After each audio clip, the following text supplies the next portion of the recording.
passado aqui que era certo. Então eles eram vistos como olhados de uma forma muito pejorativa pelo povo, de uma forma muito ruim. Então, mas a minha Bíblia vai dizer que Jesus estava reunido, esses homens se reuniram então para poder ouvir Jesus Cristo, aquilo que ele estava ensinando. E os fariseus e os mestres então começaram a criticar Jesus, dizendo que Jesus se assentava e comia com pecadores. Assentar e comer é o mesmo que se estivesse concordando com Gabriel, com aquela atitude, com a ação daquela pessoa, concordando com o ato dele. Mas a minha Bíblia e a sua Bíblia também vai dizer que Jesus Cristo ele veio para salvar aquele que se havia perdido. Lucas capítulo 19, versículo 10. E o próprio Jesus, uma certa vez, dissera que ele não veio para aqueles que estavam sãos, que os sãos não precisam do médico, mas sim aqueles que estão doentes, aleluia. Então Cristo veio, aleluia, mudar a vida, Cristo veio mudar a história. Haja vista que você e eu estávamos um dia fazendo aquilo que era desejo da carne, vontade do inimigo, mas Cristo nos libertou. O apóstolo Paulo, quando escreve em Efésios, capítulo 2, versículo 1, ele vai dizer: e ele vos vivificou, pois são vós mortos em delitos e pecados. Então Cristo veio exatamente para aqueles que estão, não para aqueles que estão sãos, mas para aqueles que estão doentes, para aqueles que precisam realmente de salvação. E esses mestres, aqueles fariseus criticavam Jesus, associando Jesus com essa prática, dizendo que eles assentavam, que ele recebia e que comia juntamente com os pecadores. Mas vamos lá, meus amados. Versículo número 3 vai dizer: então Jesus lhes contou esta parábola. Esta parábola, Jesus respondeu uma história que contrapunha o amor de Deus ao exclusivismo dos fariseus. Então, na mente dos fariseus, esse povo, pecadores, eles não precisavam ser alcançados, algo dessa forma. A ovelha perdida. O tema do pastor era bem conhecido, colocado no Salmo 23, que o irmão conhece, Isaías 40, versículo número 11, e também com Ezequiel 34, verso 11 ao versículo de número 16. Jesus vai ilustrar aqui, ele vai contar uma história do versículo número 4 e vai fazer a pergunta: qual de vocês, que possuindo 100 ovelhas e perdendo uma, não deixa as 99 no fim e vai atrás da ovelha perdida até encontrá-la? E quando a encontra, coloca alegremente nos ombros e vai para casa. Ao chegar, um de seus amigos diz: alegre-se comigo, pois encontrei minha ovelha perdida. E ele vai dizer: eu lhes digo que da mesma forma haverá mais alegria no céu por um pecador que se arrepende do que por 99 justos que não precisam arrepender-se. Na verdade, todos precisam arrepender. Jesus, na verdade, estava aqui criticando os fariseus, os mestres, os hipócritas, porque se consideravam muito melhor ou que se não precisavam. A minha Bíblia vai dizer, vai contar uma história, parece que é Lucas capítulo 18, deixa eu ver se é isso aqui mesmo, que vai contar a parábola do publicano e dos fariseus. Lucas 18, vamos ver se é isso mesmo, versículo de número 9 de Lucas capítulo de número 18, vai dizer assim: e alguns que confiavam em sua própria justiça e desprezavam os outros. Jesus vai contar outra parábola. Jesus contou essa parábola. 2 homens subiram ao templo para orar. Um era fariseu e o outro publicano. O fariseu em pé orava no íntimo: Deus, eu te agradeço, porque não sou como esses outros homens, ladrões, corruptos, adúlteros, nem mesmo como esse publicano. E aí o fariseu dizendo: jejum 2 vezes por semana, dou o dízimo de tudo quanto tenho. Mas a Bíblia vai dizer, Jesus contando essa parábola, ele vai dizer: mas o publicano ficou à distância e nem ousava olhar para o céu, mas batendo no peito dizia: Deus, tem misericórdia de mim, que sou pecador. Aí Jesus conclui a parábola dizendo: eu digo que esse homem e não outro foi para casa justificado diante de Deus, pois quem se exalta será humilhado e quem se humilha será exaltado. Então, quando Cristo vai contar essa parábola aqui das 99 e vai dizer que haverá alegria no céu por um pecador que se arrepende, do que mais por 99 justos que não precisam de arrepender. Na verdade, todos nós precisamos arrepender, como eu já disse anteriormente, mas Jesus estava criticando esse povo aqui. Haja vista que o apóstolo, o profeta João Batista, ele vai pregar uma mensagem exatamente de arrependimento. O próprio apóstolo Pedro, quando lá no dia da descida do Espírito Santo, e o povo vai dizer: que faremos, pois? Ele vai dizer: arrependei-vos e crede no Senhor Jesus. Então todos nós precisamos arrepender, aleluia, todos os dias, dos nossos pecados e abandonar, aleluia. Segundo as Crônicas, capítulo 7, versículo número 14, se meu povo que se chama pelo meu nome, se humilhar, e se converter dos seus maus caminhos, né? Aí se converter dos seus maus caminhos, vai dizer que eu aí ouvirei do céu, perdoarei os seus pecados, sararei a sua terra. Mas vamos prosseguir, meus amados irmãos. Então Jesus vai contar uma outra parábola. Ele vai dizer: qual é a mulher que possuindo 10 dracmas e perdendo uma delas, não acende uma candeia, vai na casa e procura atentamente até encontrá-la. Pela história, essas casas israelitas, pequenas casas israelitas, elas não tinham janelas, ou seja, eram muito escuras, mesmo durante o dia, e era necessário, e o chão também, de acordo com a história, o chão também era formado de barro. Aí avisa que tudo que caísse, alguma coisa pequena, uma moeda que caísse, era necessário, era uma dificuldade muito grande para poder encontrar. Então era necessário que, mesmo durante o dia, se acendesse uma lamparina para procurar algo pequeno. E aqui Jesus vai dizer que qual é a mulher que tem dessa dracma é uma moeda que simbolizava também o salário de um dia de trabalho. Imagina você trabalhar o dia todo, né? Os irmãos aí, né? Trabalhar o dia todo, pensarem, os irmãos ganham R$1.000 durante o dia, né? E aí vai lá, perde esses R$1.000, é verdade? Né? E aí tem que procurar os R$1.000, porque o dia todo de trabalho, os irmãos trabalharam, né? E receberam ali o seu salário do dia. Mas a minha Bíblia vai dizer, meus amados, que uma parábola, né? E qual é a mulher que possui 10 dracmas e perdendo uma delas, não acende uma candeia e vai na casa e procura atentamente encontrar, e vai dizer: e quando ela encontra, reúne suas amigas e vizinhos e diz: alegra-se comigo, pois encontrei a moeda perdida. E uma vez mais Jesus vai afirmar dizendo: eu dizia que da mesma forma, a alegria da presença do Senhor de Deus como pecador que se arrepende. A alegria do céu, a solicitude de Deus, o seu regozijo diante do arrependimento do pecador, forma um forte contraste com a atitude dos fariseus e dos mestres da lei.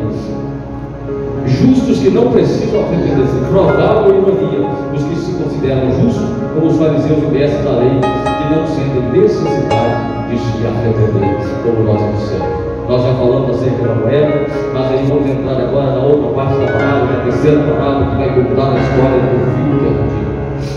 E tem muita gente que fala que na verdade eram 2 filhos, que era um que perdeu saindo da casa do pai, mas o outro que se perdeu dentro da casa do pai. Aleluia. Mas vamos lá, meus amados. A Bíblia vai nos contar, Jesus continua contando essa parábola, deixa nós corrermos aqui para nós entrarmos na outra parte.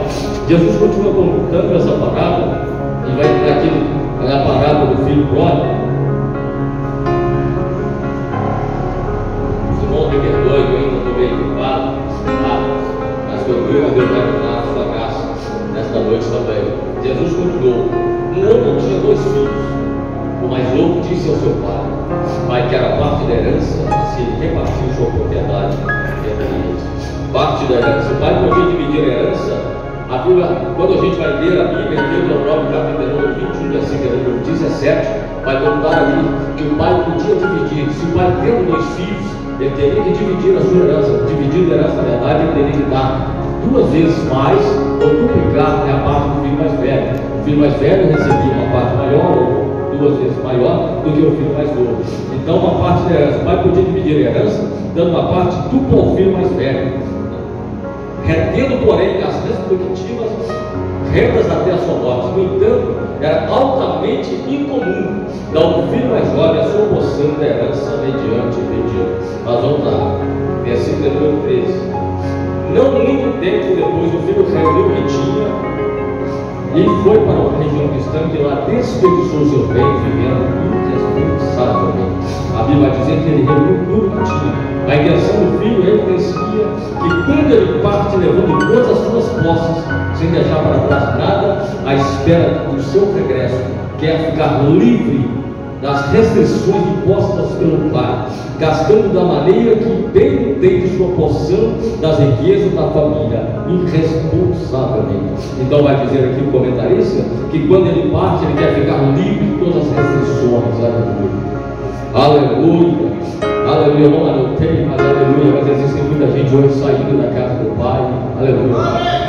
Recentemente nós falamos aqui no culto, quando brilha, nós estávamos ministrando acerca da escola bíblica dominical e falando que hoje, principalmente depois da pandemia, dessa pós-pandemia, existe um grupo dizendo que são desigrejadas, pessoas que saíram da igreja, não tem pastor, não querem ter compromisso. Aí eu posso ser crente de casa, aleluia. Mas a minha Bíblia vai dizer lá em Hebreus capítulo número 10, versículo número 25, não deixando a vossa congregação, como é costume de alguns, aleluia. E aí, aleluia, o sábio vai dizer, né, o Davi vai dizer, alegrei-me quando disseram, vamos à casa do Senhor.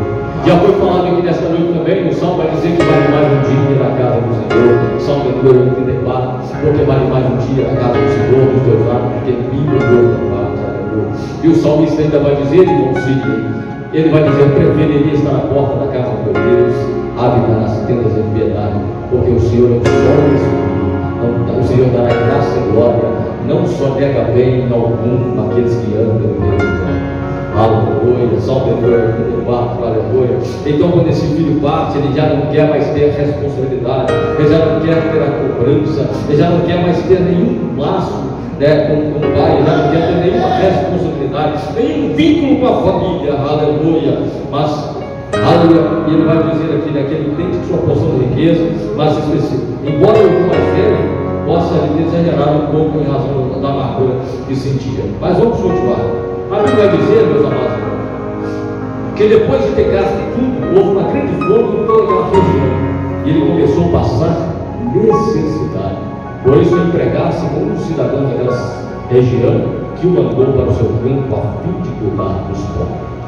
E os judeus, eles não cuidavam, eles não criavam porcos, porque eles tinham os porcos como animais imundos. Então ele estava aqui, ele estava bem fora aqui, né, desse território aqui dos israelitas.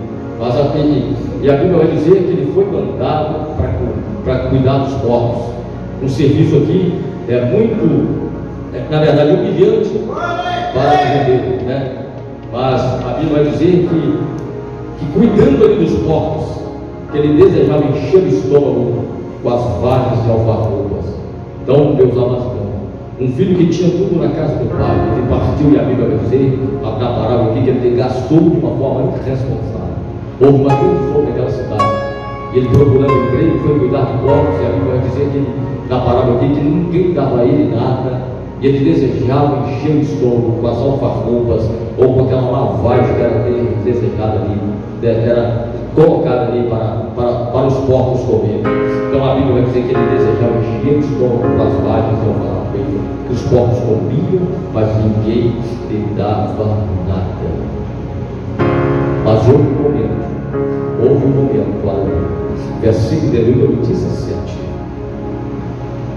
que vai dizer, caindo em si, ele disse, quantos empregados de meu pai têm comida de sobra, e eu aqui morrendo de fome? Eu me porei a caminho e voltarei para meu pai, e ele direi, pai, pequei contra o céu e contra ti, já não sou mais digno de ser teu filho, trata-me como os teus empregados. Mas a Bíblia vai dizer aqui que a seguir ele andou-se e foi para o seu pai. E estando ainda longe, seu pai o viu. O pai estava aguardando o retorno dele. O pai estava esperando que ele retornasse. Ele foi embora sim, mas o pai não desistiu. O pai acreditava que um dia ele ia retornar, e o pai estava esperando o retorno dele. E vai dizer, estando ainda longe, seu pai ouviu, e cheio de compaixão, correu para o seu filho e o abraçou e o beijou. Meu filho lhe disse, pai, pequei contra os céus e contra ti, já não sou digno de ser chamado teu filho.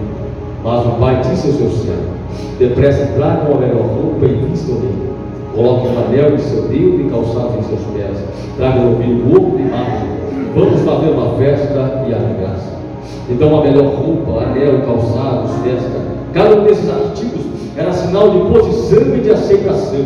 A veste longa de distinção, o anel de leite como símbolo de autoridade, as sandálias de filho, porque os escravos andavam descalços, aleluia, mas ele não era escravo, ele era filho, aleluia, ele era filho, e o novilho morto para ocasiões especiais, aleluia, aleluia. Mas o pai disse aos seus servos: traga a melhor roupa e sandália, coloca o anel no seu dedo e calçado nos seus pés, traga o novilho morto. Vamos fazer uma festa e alegrar, pois esse meu filho estava morto e voltou à vida, estava perdido e foi achado, e começaram a festejar o seu regresso. Enquanto isso, o filho mais velho estava morto. Quando se aproximou da casa, ouviu a música e a festa. Então chamou um dos servos e perguntou o que estava acontecendo.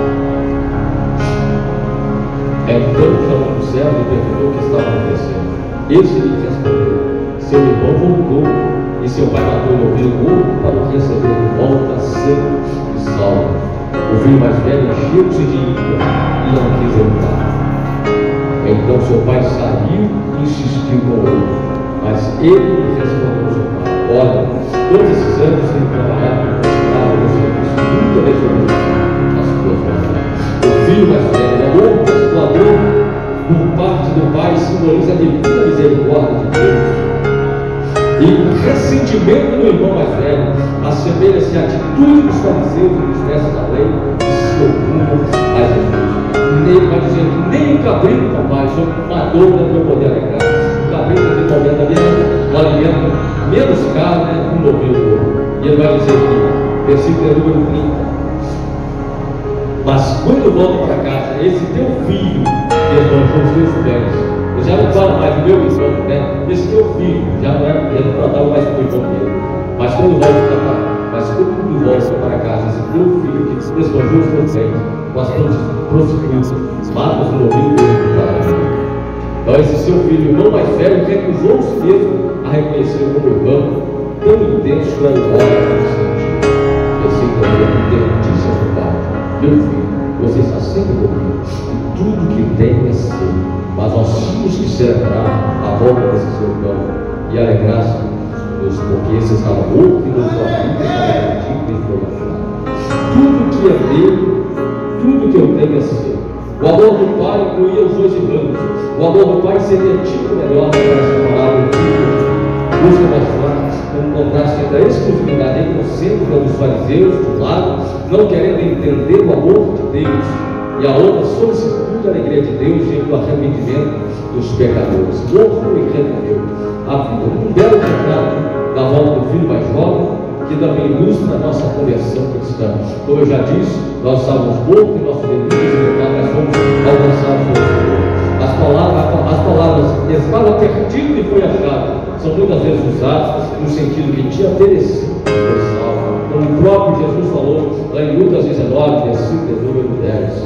Meus amados irmãos, então nós vamos, Jesus vai narrar aqui 3 parábolas mostrando que o seu grande amor para com toda a humanidade, mostrando que a diferença daqueles que simplesmente apontam o erro, o pecado da pessoa, achando que é melhor do que todas as pessoas. Mas eu disse que a gente entraria aqui numa outra parte, e um culto de conscientização missionária, eu quero trazer aqui algumas coisas para nós também. Na verdade, eu trago aqui um texto que são 3 perguntas que nunca podem sair do nosso coração.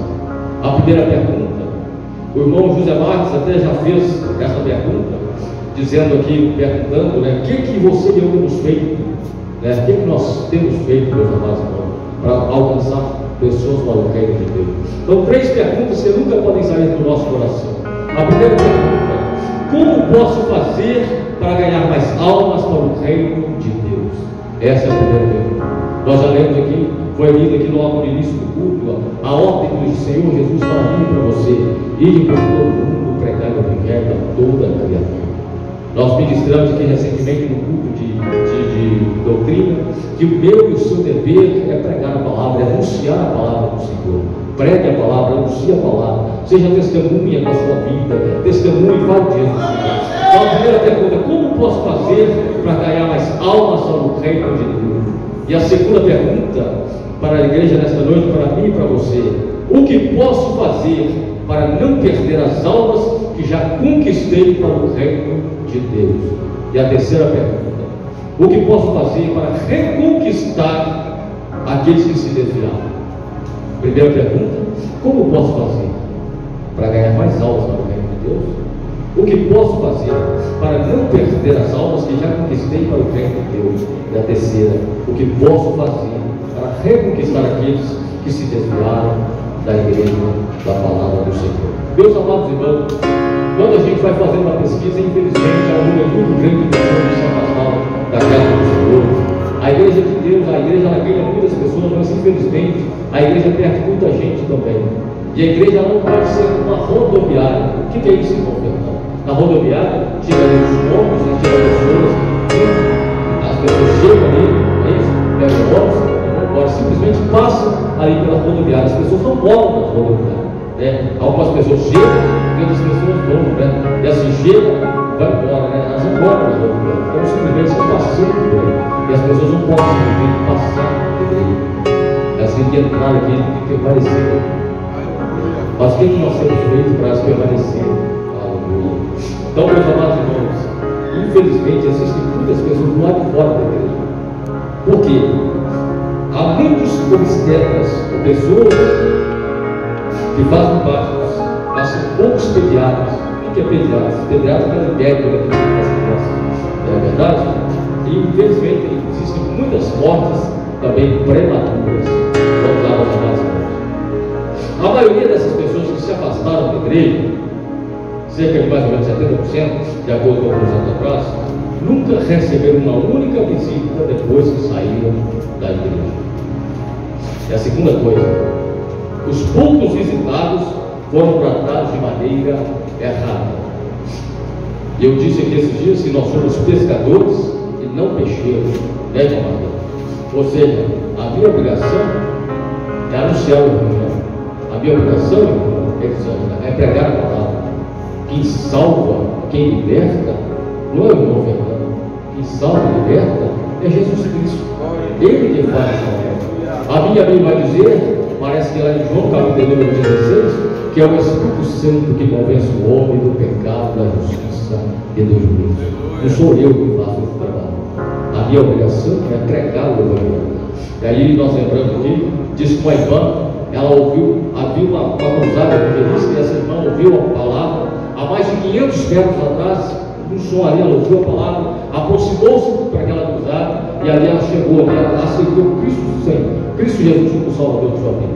E essa mulher começou a congregar, mas disse que alguns dias alguém vai na sua casa e vai fazer falar algumas coisas para ela, dizendo: ó, isso aí que você está usando vai te levar para o inferno, isso aí que se torce vai te levar para o inferno.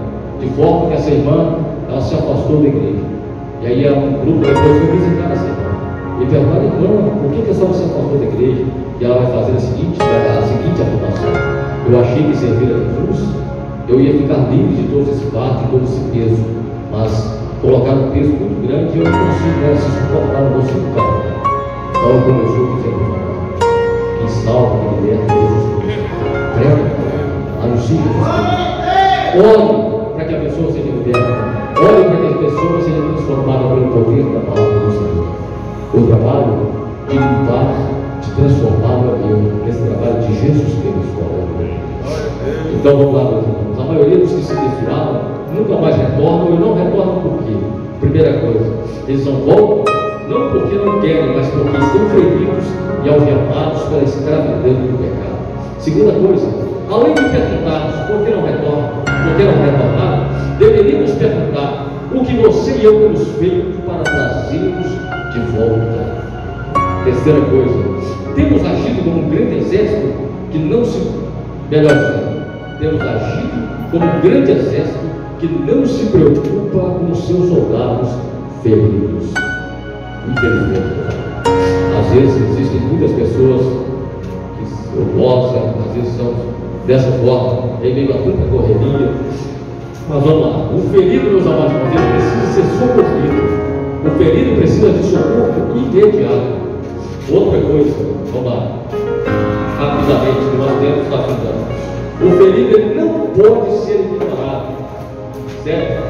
Certa coisa, o ferido precisa ser socorrido por pessoas treinadas. Louvo ao Senhor, agradeço a Deus. A igreja Assembleia de Deus, agora nós fazemos parte, ela está no projeto ID, né? Projeto ID. E a gente tem ouvido vários, o pastor presidente, o diretor também do departamento de missões, falando acerca do treinamento para as pessoas estarem no região, então às vezes as pessoas precisam, melhor dizendo, às vezes as pessoas até são visitadas, mas por pessoas que não estão treinadas para fazer aquela visita. Estão fazendo a visita para a pessoa que se afastou da presença da casa do Pai. Precisam ser pessoas que estão treinadas. Senão, acabam morrendo essas pessoas. Às vezes nós agimos pior ainda. Infelizmente, às vezes nós acabamos de matar as pessoas que são feridas. Infelizmente. E quais que são essas armas, irmão Fernando, que às vezes nós usamos? Às vezes nós usamos a arma da acusação, às vezes nós usamos a arma da exclusão sem chance de arrependimento, ou tem também a indiferença simples também, como lá quando a gente vai ler na parábola do bom samaritano, a gente vai ver ali a indiferença. Então, meus amados irmãos, que você e eu tenhamos, oremos, busquemos ao Senhor, para que o Senhor nos desperte, para que nós possamos ir em busca dessas pessoas que se afastaram da casa do Pai e que retornam. E, infelizmente, há um número muito grande, aleluia, de pessoas que se afastaram da casa do Pai e não retornaram. Porque às vezes nós não fomos atrás, ou nós não estamos preparados. Mas eu afirmo, volto a dizer, eu louvo ao Senhor, porque a igreja está no projeto e treinando pessoas para fazer bem o trabalho do Senhor. Eu quero contar aqui uma história para os irmãos, uma história fictícia, tá? Uma história fictícia para nós finalizarmos. A história fictícia de um cara chamado Zé, tá? E a história começa assim. O Zé era um alcoólatra que, ao ouvir o Evangelho, se converteu e foi para uma igreja evangélica. Largou os vícios e se tornou amigo dos irmãos e da igreja. Todos me diziam que ali se poderia encontrar o verdadeiro amor, que a igreja era uma família. Foi um culto abençoado e ali aceitou Jesus como Senhor e Salvador. Depois, frequentou a igreja por certo tempo e então foi batizado. Mas certo dia, meus irmãos, Zé vacilou, saiu com seus colegas antigos e acabou bebendo novamente. Mas ao voltar para casa, estava bêbado e foi visto por uma irmã da igreja. O que será que essa irmã pensou? Qual atitude ela irá tomar? Os irmãos conseguem imaginar?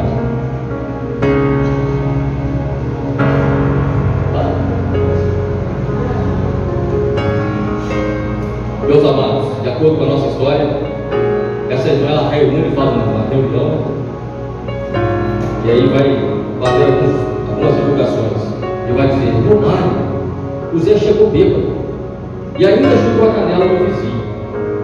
Aí o outro, né, vai contar a história, porque ele já ouviu falar da antiga, como é que é o negócio do telefone? O telefone sem fio, não sei. Aí o outro vai contar a história, vai dizer: irmão, sabia que o Zé voltou a beber e ainda chutou a canela do vizinho e fugiu para a favela? Aí o outro: que horror, vou contar tudo para o pastor. Os irmãos amorosos são implacáveis juízos acusadores. E aí alguns irmãos começam a dizer: traidor, hipócrita, mentiroso, ingrato. E aí vai, vamos lá. Em culto de domingo, o pastor se reúne na igreja e vai fazer a seguinte afirmação: quero comunicar a toda a igreja que o Zé está sendo excluído porque voltou a beber. Aí eu pergunto para os irmãos, por estar aqui também: será que foi mesmo para o crescimento do reino de Deus? Quando o Zé mais precisava ser ajudado, não encontrou na mão amiga. Ao contrário, recebeu acusações e indiferenças. Ele até queria arrepender-se dos seus pecados, permanecer com Jesus na igreja, mas não encontrou entre os irmãos amor, misericórdia e perdão. Então se transformou em alguém sem valor. Aqueles que diziam amá-lo, quando ele chegou na igreja, agora o desprezam. Sabe o que acontece, meus irmãos? Satanás aproveita e constrói uma barreira entre o irmão caído e a igreja.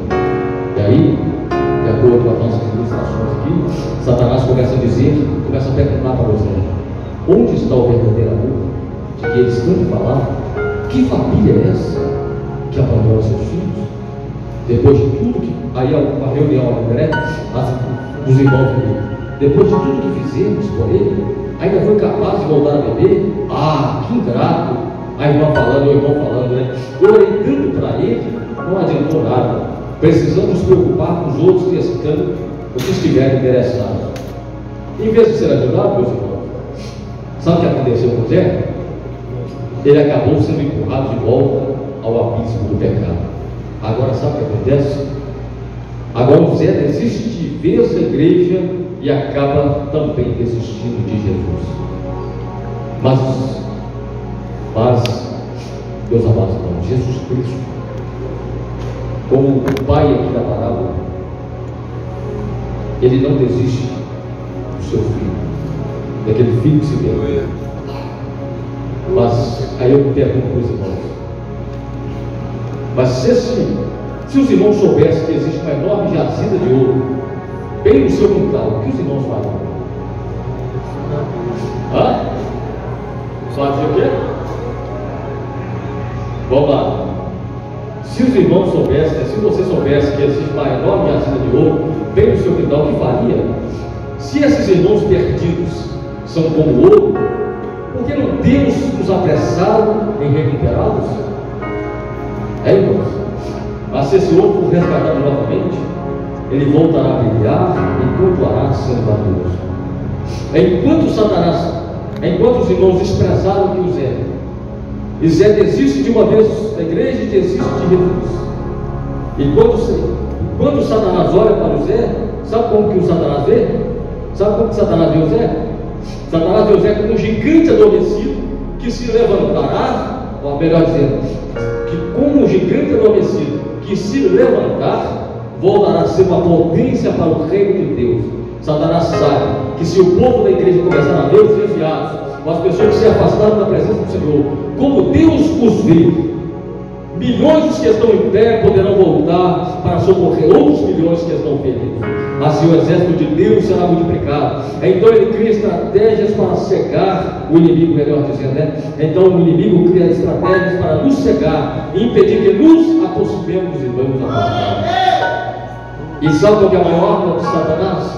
A sua maior arma é para neutralizar a igreja, é a indiferença, como eu já falamos aqui. E ao mesmo tempo ele semeia no coração do desviado um profundo ressentimento. Vamos continuar aqui para nós finalizarmos. O diabo, meus irmãos, como diz a própria Bíblia lá em Mateus, capítulo número 12, versículo 43, se eu pegar aqui para nós vermos, sabe o que acontece quando a pessoa se afasta da presença do Senhor?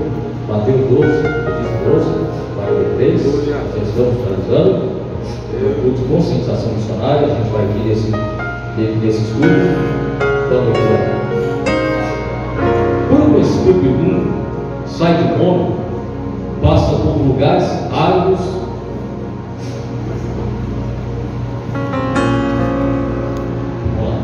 quando o espírito imundo sai de um homem, passa por lugares áridos procurando pelo Espírito.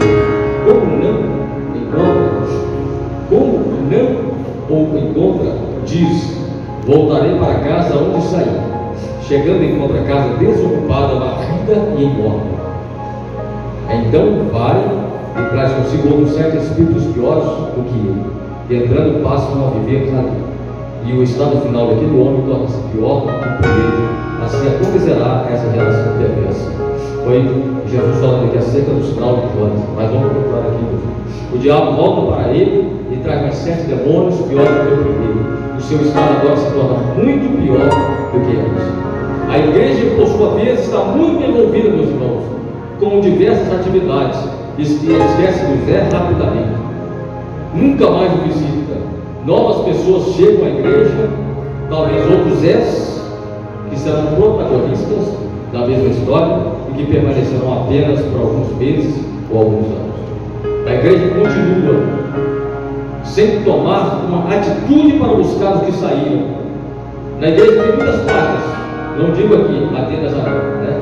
A igreja tem muitas placas. A igreja de uma forma geral, né? De uma forma universal, global. A igreja continua sem uma atitude para buscar os que saíram. Falta uma placa a de reconquistar as pessoas que estão afastadas de Jesus. Aí sabe o que acontece, meu irmão? O Zé se perde entre os milhões de afastados e se mistura em meio à poeira do esquecimento. Todos já desistiram do Zé de Nova Harlem, mas Deus, todos já desistiram do Zé. Até o próprio Zé já desistiu dele mesmo. Mas olha como Deus olha para o Zé. Deus olha para o Zé como um pai que vê o filho perdido e espera o seu retorno, como nós acabamos de ler a parábola do filho pródigo.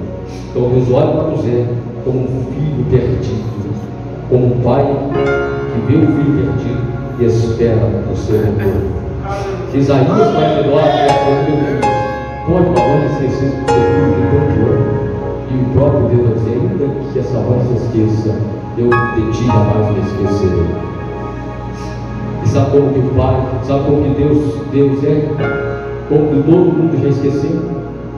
Como um pastor que vê sua ovelha ferida e corre para salvar. Ezequiel 34, versículo 12. E para finalizar, sabe como o Pai ainda vê o Zé? Sabe como Jesus, como Deus ainda vê o Zé? Deus vê o Zé como um ouro precioso que caiu na lama podre. A lama é podre, mas o Zé é como ouro, que precisa ser restaurado, que precisa ser lapidado, que precisa ser novamente restaurado. Mas, meus amados irmãos, como nós devemos sempre de conscientização missionária, que Deus em Cristo possa nos abençoar e falar de uma forma poderosa aos nossos corações. Lendo a palavra do Senhor, comentando aqui dentro da palavra, fizemos essa narrativa aqui, e para finalizar essa história fictícia do Zé, e que infelizmente existem muitos Zés por aí que precisam se resgatar. Então, que o Senhor Deus ajude você, que o Senhor Deus me ajude para poder resgatar os Zés que estão perdidos por aí. Então, meus amados irmãos, que Deus nos abençoe, nos ajude. E se você sabe aquele lá, as 3 parábolas do Samuel Mariano,